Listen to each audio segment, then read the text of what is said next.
জামাতে ইসলামী একটা নতুন নাটক, নতুন অনেকে বলছে ভণ্ডামি শুরু করেছে। তারা ৭১-এর ভূমিকার জন্য ক্ষমা চাইছে, নিঃশর্ত ক্ষমা। এর আগেও তারা নিয়ে বিনিয়ে নানা, যদি কোনো ভুল হয়ে থাকে, যদি কোনো অপরাধ হয়ে থাকে তাহলে নিশ্চয়ই ক্ষমা চাইবো, কিন্তু এইবার একটু স্পষ্ট করে নিঃশর্তভাবে ক্ষমা চাইছে। কিন্তু তাদের মতলবটি যে রাজনৈতিক এবং তারা যে পুনর্বাসিত হতে চায় বাংলাদেশের রাজনীতিতে, এটি মানুষের কাছে খুব স্পষ্ট। কিন্তু বাংলাদেশের মানুষ জানে শুধুমাত্র ৭১-এর ভূমিকা নয়, প্রতিষ্ঠা লগ্ন থেকে জামাতে ইসলামী সেই পাকিস্তান আমলে যত রকমের অপকর্ম করে এসেছে এবং ৭১-এর যে ঘৃণ্য কাজ তারা করেছে এবং ৫৩ বছরেও তারা সংশোধন হয়নি, বরং বাংলাদেশের রাজনীতিতে তারা বিষ বাষ্প তৈরি করেছে। ধর্মকে রাজনীতিতে ব্যবহার করে মানুষের ভিতরে যেমন বিদ্বেষ ছড়িয়েছে, তেমনি বাংলাদেশে রক কাটা রাজনীতির প্রচলন তারাই। এখন নতুন এই ৫ই আগস্টের পরে বাংলাদেশে যে মকতন্ত্র তৈরি করা হয়েছে, অনেকেই অভিযোগ করেন এগুলোরও হোতাই তারাই। ফলে তাদের নিঃশর্ত এই ক্ষমা বাংলাদেশের মানুষ কেমন করে দেখবে, এই বিষয়টা নিয়েও আজকে কথা বলবো। আর অন্যান্য সামগ্রিক বিষয় তো থাকবেই। জনাব আনিস আলমকে প্রথমে যদি আপনার কাছে জানতে চাই যে জামাতের নিঃশর্ত ক্ষমা আসলে তাদের মতলবটা কি?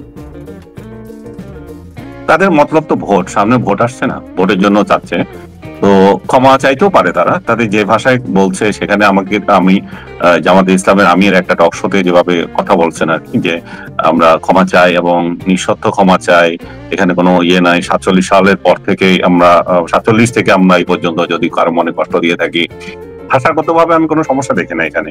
খুব সুন্দর ভাষাগত ভাবে না, মানে তার ইয়ে হিসাবে, যে রাজনৈতিক বক্তৃতা হিসাবে।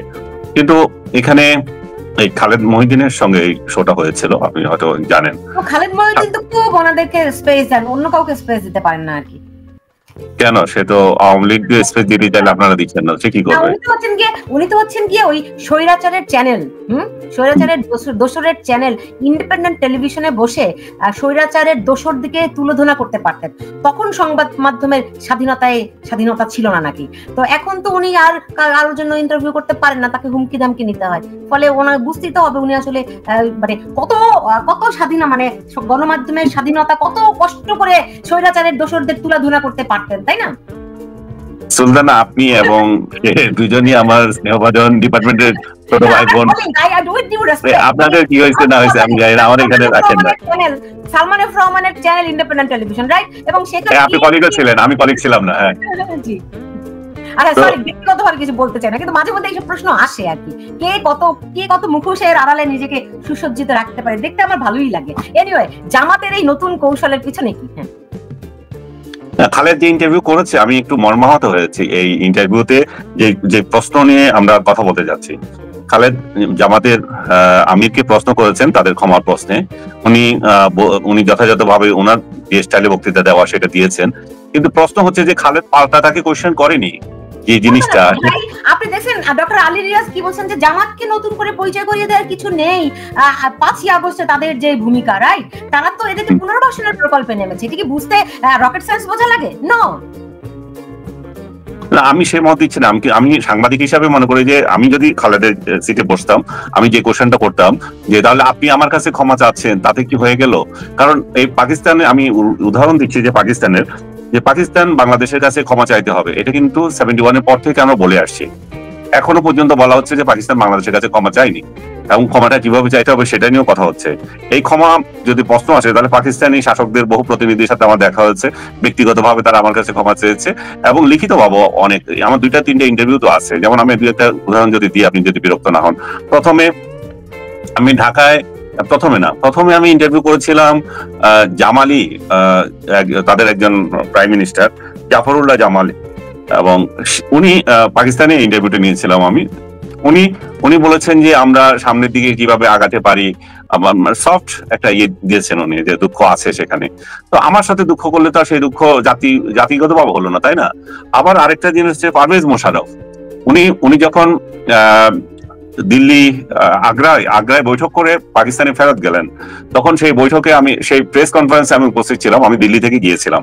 পারভেজ মোশাররফকে আমি কোশ্চেন করলাম যে আপনি কাশ্মীর ইস্যুতে পাকিস্তানের সাথে, ভারতের সাথে আপনার টক্স, বাজপেয়ীর সাথে আপনার টক্স ফেল হয়ে গেল, সেখানে আপনি এক সাংবাদিককে, এনডিটিভির এক সাংবাদিককে, তখন এনডিটিভি ছিল না, তখন স্টার নিউজ ছিল, যে প্রণয় রয়কে, উনি প্রশ্ন তাকে কোশ্চেন করেছিল, বলছে যে প্রণয় রয় তাকে জিজ্ঞেস করছিল যে তুমি তো সেই ব্যক্তি যে কার্গিলের হোতা, তো আজকে কার্গিল নিয়ে এত কথা হচ্ছে, তখন এখন কিভাবে শান্তি প্রক্রিয়ার কথা বলো? তখন সে বলছিল যে দেখো আমরা অতীত ভুলে যাই, যে বাংলাদেশ, তোমরা যে বাংলাদেশকে যেভাবে অস্ত্র দিয়েছিলে 71 সালে, যেভাবে মুক্তি বাহিনীকে ট্রেন করেছিলে, তো সেগুলো এখন ওই কাশ্মীরের কথা বলতেছিল, কাশ্মীরদেরকে তোমরা তো ট্রেন করছো, সেই প্রসঙ্গে সে বলছিল যে করছিলে, সেটা নিয়ে তো আমাদের, তো সেটাতে আমাদের কত ক্ষত আছে তাহলে চিন্তা করে দেখো। তো আমি তাকে কোশ্চেন করেছিলাম, আপনি একটা ওয়ার্ড নিয়ে ওদের টকসটা ভেঙে গেছিল, সেটা হচ্ছে কাশ্মীরিদের অধিকার এবং স্বাধীনতার প্রশ্ন। যে তো আমি বললাম যে তাহলে এই তারা যে স্ট্রাগল করছে সেটাকে আপনি স্বাধীনতা ইয়ে ধরছেন, 71-এ আমরা যেটা করেছিলাম সেটা তাহলে কি ছিল? আমাদের উপর যে এইভাবে অস্ত্র চালানো হলো। পারভেজ মোশাররফ এই শোটা কিন্তু পাকিস্তান, বাংলাদেশ সহ সারা ওয়ার্ল্ডে এটা লাইভ ছিল, কারণ এনডিটিভি স্টার নিউজ সেটা ইয়েতে দেখাচ্ছে, ইন্ডিয়াতে দেখাচ্ছে, আর পাকিস্তানের সমস্ত পিটিভি থেকে সবগুলো দেখাচ্ছে। সেখানে উনি এত বিব্রত হলেন, বলছে দেখো আমরা অতীত ভুলে যেতে চাই, আমরা সামনে বাংলাদেশের আমাদের এখন ভাই, কিভাবে আমরা সামনে যাব সেটা আমরা চাই। এবার তারপরে উনি বাংলাদেশ যখন সফরে আসলেন, তখন আমি তাকে একই কোয়েশ্চেন করেছিলাম, যে পাকিস্তান এমবেসি আমাকে সহায়তা করেছিল ইন্টারভিউ ক্ষেত্রে সোনাগাঁও হোটেলে, সো উনি তখনই ছিলেন। তখন ওই ইন্টারভিউতে উনি বলেছিলেন যে আমরা ওই একই কথা, আমরা সামনে এগিয়ে যাব, আমরা অনুতপ্ত এই ধরনের। আমি তখন কলাম লিখেছিলাম যে আপনারা আরেক ধাপ এগিয়ে বলেন।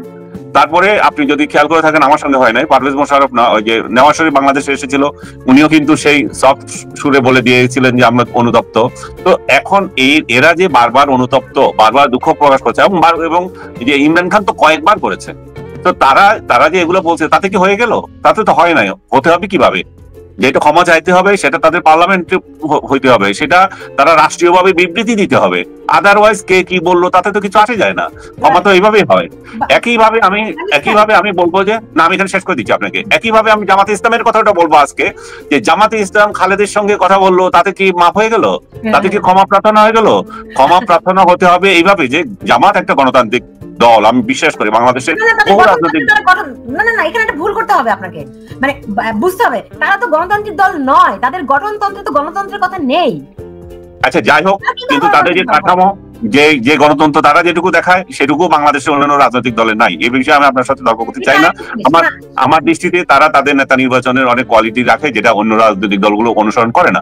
যাই হোক, সেই দলে তাহলে আপনি দলীয় প্রোগ্রামে তুলেন, এটা দল থেকে প্রেস ব্রিফ করেন, সংবাদ সম্মেলন করে আপনি ক্ষমা চান। তা না করে আপনি খালেদ মহিউদ্দিনের সঙ্গে নরম সুরে কথা বললেন, আনিস আলমগীরের সঙ্গে আপনার একটা সাক্ষাতে আপনি বললেন, এই কোশ্চেনটা বারবার আসবে, তাহলে সেইভাবে করতে হবে, তাই না? আপনাকে আমি একটু মনে করিয়ে দিতে চাই, 2007 সালে আলী হাসান মোহাম্মদ মুজাহিদ তিনি ছিলেন তখন জামাতের জেনারেল সেক্রেটারি। তো তখন আমি কাজ করতাম এনটিভিতে। আপনি জানেন যে আমরা একটা জেনারেশন যারা সবসময় তাদের প্রশ্নের মধ্যে রেখেছি যে আপনারা 71-এর ভূমিকার জন্য ক্ষমা চান কিনা, রাইট? এমনকি সেই ইলেকশন কমিশনে আপনার মনে আছে কিনা যে যখন নিজামীকে প্রশ্ন করা হয়েছিল, আমি তখন ইলেকশন কমিশনে আমি ছিলাম এবং প্রশ্নটা আমি করেছিলাম যে 71-এর ভূমিকার জন্য আপনারা ক্ষমা চান কিনা। এটা ছিল আপনার ইয়ের আমলের কথা, কি বলে এটাকে, না তত্ত্বাবধায়ক সরকারের আমলের কথা, ওই মঈনুদ্দিন ফখরুদ্দিন আমল আর কি। হ্যাঁ, ইলেকশন কমিশনে তখন সেই নিজামী বলেছিলেন যে মিডিয়া 71-এর ভূমিকা এটা হচ্ছে মিডিয়ার সৃষ্টি, তারা কোনো হত্যাকাণ্ড চালায়নি। আপনি নিশ্চয়ই এটা মনে আছে।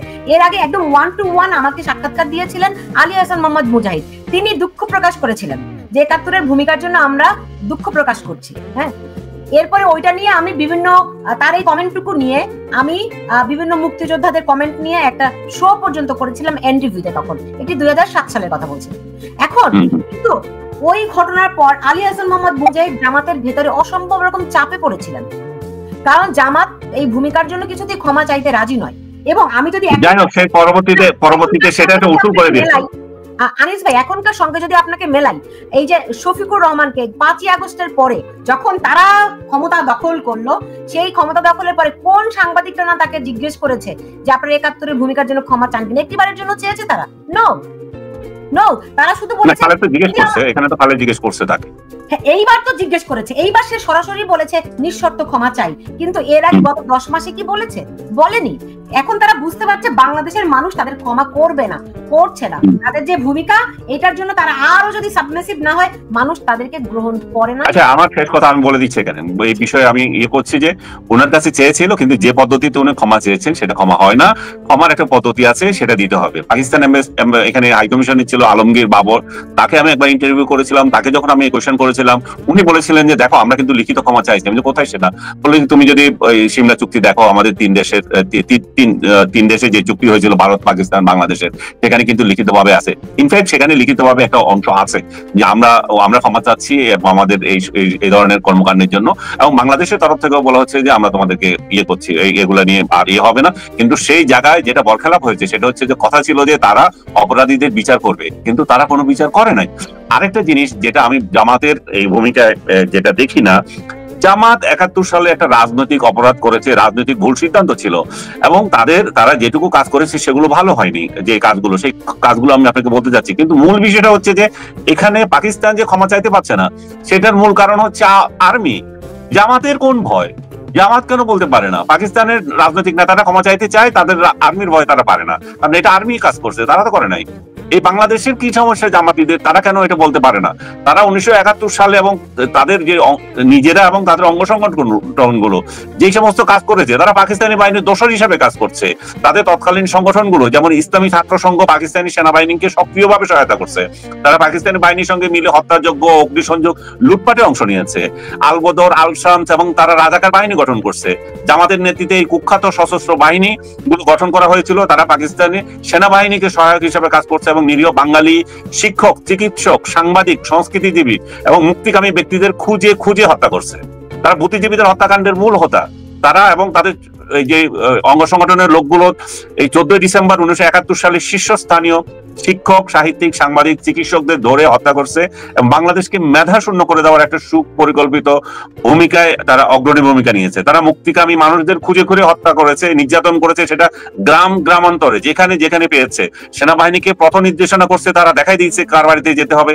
সাধারণ মানুষকে হত্যা করেছে, নারীদের উপর নির্যাতন করছে, অগ্নিসংযোগ করেছে, ধর্ষণে অংশ নিয়েছে এবং মুক্তি সংগ্রামে বিরোধিতা করাকে তারা রাষ্ট্রদ্রোহিতা মুক্তি সংগ্রামে তারা বিরোধিতা করেছে এবং তারা রাষ্ট্রদ্রোহিতা অংশ নিয়েছিল। জামাত 1971 সালে খোলাখুলি ভাবে বাংলাদেশের স্বাধীনতার বিরোধিতা করছে, সেটা তাদের পলিটিক্যাল ডিসিশন, তারা বলতে পারে। কিন্তু তারা যেটা করছে যে অ্যাট্রোসিটিতে সহায়তা করা, সেটা তো পলিটিক্যাল ডিসিশন না, সেটা তো হত্যাকাণ্ড, সেটা এইগুলোই তো যুদ্ধ অপরাধ। জামাত যে 71-এর বিরোধিতা করেছে সেটা তো যুদ্ধ অপরাধ না, যুদ্ধ অপরাধ তো এগুলাই। এবং তারা পাকিস্তান অখণ্ড স্লোগান তুলছে, ঠিক আছে, এগুলো তো আমার কিছু আসে যায় না এবং আমাদের কারো আপত্তি করার কিছু নাই। এখন তারা প্রচার করছে যে বাংলাদেশ গঠন এবং ইসলাম বিরোধী কাজ, পাকিস্তানকে সমর্থন দেওয়া ছিল তাদের ইসলামী দায়িত্ব, একটা ধর্মীয় দায়িত্ব ছিল। এই ধর্মীয় দায়িত্বের নাম দিয়ে তারা ইস্যুগুলো করেছে, গণহত্যা করছে, তারা ধর্ষণ, অগ্নিসংযোগ করছে, তারা পরিকল্পিতভাবে দেশের সেরা মেধাবীদের হত্যা করে বাংলাদেশকে একটা পঙ্গু করেছে। এখন এগুলো তারা কিভাবে অস্বীকার করবে? এগুলোর জন্য তো একটা 2 লাইনের খালেদ মহিউদ্দিনের সাথে 2 লাইনের বক্তৃতায় শেষ হয়ে যাবে না। এটার জন্য জাতির মুখোমুখি হয়ে ক্ষমা চাইতে হবে। এবং আমি এটা নিজের কথা বলতে হবে, জামাত ইসলামের যে নেতা যারা মারা গেছেন, একজন নেতা কামরুজ্জামান, তাকেও কিন্তু আমি বলেছিলাম যে কামরুজ্জামান ভাই, আমি এখানে বলে রাখি যে আমরা যে ডিপার্টমেন্ট, খালেদ মহিউদ্দিন যে ডিপার্টমেন্টে পাশ করেছি, ঢাকা বিশ্ববিদ্যালয়ের জার্নালিজম ডিপার্টমেন্টের উনি ছাত্র ছিলেন, কামরুজ্জামান ভাই। তো উনাকে ওই বড় ভাই সুলভ ইয়েতে বলেছি যে আপনারা ক্ষমা চান, আপনারা যদি ক্ষমা চান তাহলে বাংলাদেশের একটা বৃহত্তর রাজনৈতিক দল হতে পারেন আপনারা, বাংলাদেশের সাংগঠনিক ভিত্তিতে আপনাদের। এবং এই যে নতুন প্রজন্মের ছেলেগুলা যারা ছাত্র শিবির করে, আমার সাথে অনেকের পরিচয় আছে, অনেকে আমার ফেসবুক ফ্রেন্ড, তারা কিন্তু প্রকাশ্যে বলতে পারে না। তারা কেন লজ্জাটা নেবে? তারা আপনারা যে অপকর্ম করেছেন, ধর্ষণ করেছেন, আমি শেষ করতে দেন, সুলতানা আমাকে শেষ করতে দেন, আপনি বারবার ডিস্টার্ব করেন। এই যে আমার কথা হচ্ছে, কামরুজ্জামান ভাইকে আমি বললাম যে এই যে ছেলেগুলা, তারা যে একটা ইসলামী দলকে সমর্থন করে, তারা আমাদের ভাই, বন্ধু, ছোট ভাই, কেউ কেউ আমাদের সন্তান তুল্য, তাদেরকে আমরা রাজাকারের বাচ্চা বলে গালি দিতে হচ্ছে। আসলে তো তারা তো রাজাকার, হয়তো তার বাবা রাজাকার ছিল না, কিংবা সেটা রাজাকার না, কিন্তু তার গালিটা আপনাদের কারণে শুনতে হচ্ছে। তখন উনি বললেন যে দেখো, তোমরা তো তোমাদের মতো করে বলো, দলের মধ্যে কিন্তু অন্য ঘটনা থাকে, সবকিছু বলা যায় না। তবে আমি যেটুকু শুনেছিলাম, উনি জেলখানায় থাকতে মৃত্যুর আগেও এই ব্যাপারে ব্যবস্থা নিতে বলছিলেন ক্ষমা চাও, আমি থাকি আর না থাকি। এবং উনি একটা চিঠিও দিয়েছিলেন, কোথাও কোথাও সেই চিঠিটা প্রকাশিত হয়েছে। এবং তিনি আর যে ভদ্রলোক এবার মারা গেলেন লন্ডনে, ব্যারিস্টার রাজ্জাক, তারা চেয়েছিলেন যে এই ক্ষমা চেয়ে একটা এই জাতি এই যে পাপ তারা করেছিল, যে তাদের উত্তরসূরিরা করেছিল, তাদের পূর্বসূরিরা করেছিল, সেটা থেকে রক্ষা পাইতে এবং নতুন যারা রাজনীতি করছে তাদেরকে গ্লানি থেকে রক্ষা দিতে। তারা তো আপনি যদি দেখেন এই যে আমি কে তুমি কে রাজাকার রাজাকার এই যে স্লোগান উঠলো 24 ঢাকার বিশ্ববিদ্যালয়ে, সেটাতে তো তারা গর্ববোধ করে নাই। কিন্তু আমরা যখন বললাম তোমরা রাজাকারের বাচ্চা রাজাকার স্লোগান কেন দিচ্ছ, তোমরা তাহলে কি এটা রাজাকারদের আন্দোলন, তখন কিন্তু তারা আবার এটা অস্বীকার করে বললো দেখেন আপনারা শুধু সেটাই শুনেছেন, আমরা পরের লাইন কি বলেছি, পরের লাইন বলছি যে কে বলেছে স্বৈরাচার হাসিনাকে উদ্দেশ্য করে, মানে বলছে যে পরের লাইন ছিল। তার মানে কি এই তরুণগুলো কি রাজাকারের বাচ্চা কিংবা রাজাকার এই ধ্বনিতে কি তারা সন্তুষ্ট? তারা তো সন্তুষ্ট না, তারা তো এটা আপন করে না। আজকে আমরা একজন মুক্তিযোদ্ধা 71-এর যে মুক্তিযোদ্ধা, সে গর্ব করে বলতে পারে আমি একজন মুক্তিযোদ্ধা, আমি এই দেশের জন্য প্রাণ দিয়েছি, বা আমরা লড়াই করেছি, আমাদের রক্ত দিয়েছি। আরেকজন রাজাকার কি বলতে পারে আমি একজন গর্বিত রাজাকার, আমি রাজাকার, আমার ছেলে রাজাকার, আমি যেন গর্বিত? তাহলে বোঝা যায় যে আমাদের এই জিনিসগুলো নিয়ে সমাধান দরকার, আমাদের ক্ষমা চাওয়া দরকার। তাহলে যারা এই অপকর্ম করেছে তাদেরকে ক্ষমা চাইতে হবে। জামাত আমির আরেকটা যে কাজ করেছে আপনি খেয়াল করেন, ভাষাগত, উনি বলেছেন যদি ইতিহাস হয়, এটাকে শব্দটা বলছে ইতিহাস এখন যেটা ভুল মনে করে সেটাকে কিন্তু এক সময় আবার সত্য হয়ে যেতে পারে। ওনার ভাষাটা আমি আপনাকে ওনার লাইন ধরে শোনাই, যে উনি বলছেন কি, উনি বলছেন যে জামাত যদি সত্যি ক্ষমা চায়, এটা তিনি একটা চালাকি করে বলছেন। তিনি বলছেন যে যা আজকে ভুল মনে হচ্ছে তা হয়তো আগামীর ইতিহাসে সঠিক বলে প্রমাণিত হবে। কথা খেয়াল করেন, যা আজকে ভুল মনে হচ্ছে প্রমাণ, তার মানে কি এই ভাষা খোলাখুলি বলে দেয় যে তারা আজও মনে করে যে 71 সালে তারা সঠিক ছিল, তারা ক্ষমা চাইলেও সে দায় স্বীকার করছে না। তাহলে এই সমস্ত এই যে তাহলে ক্ষমা চাওয়া খালেদ মহিউদ্দিনের সাথে, এটা তো ভণ্ডামি কমপ্লিট। আপনার সাথে যে আরেকজনে ক্ষমা চাইলো সেটা ভণ্ডামি। তারা যে ভণ্ডামি করে সে তো সবাই জানে, কিন্তু আপনাদের স্নেহজনক খালেদ মহিউদ্দিন এগুলির ব্যাপারে আবার উত্তর শুনে সন্তুষ্ট হয়, পাল্টা প্রশ্নগুলি করতে পারে না। বিষয়টা খুব ইন্টারেস্টিং আর কি। কিন্তু আমার যেটা আপনার কাছে প্রশ্ন, এই যে তারা যেটা বলার চেষ্টা করছে যে ইতিহাস আজকে যেটি ভুল কালকে সেটি সত্য হতে পারে, আপনার কি বুঝতে এটা বাকি থাকে যে আজকে যখন তারা ওই যে নিজামি মুজাহিদিকে শহীদ বলে আখ্যায়িত করে, তারা কি বলতে চায় এটাকে আমরা বুঝি না? আজকে যখন তারা মুক্তিযোদ্ধাদের জুতার মালা গলায় পরায়, আমরা বুঝি না তারা কি বলতে চায়? বুঝি না, সেটাই তো বলছি, তাদের পূর্বসূরীরা যে অপকর্ম করছে, এই তাদের উত্তরসূরি এই একটা বড় একটা জনগোষ্ঠীকে কেন তারা এই গ্লানির মধ্যে রাখবে? তাদের তো এটা নিয়ে তো শেষ করে দেওয়া উচিত। যারা ক্ষমা চায় তাদের তো আগে সত্যিটা স্বীকার করে শিখতে হবে না?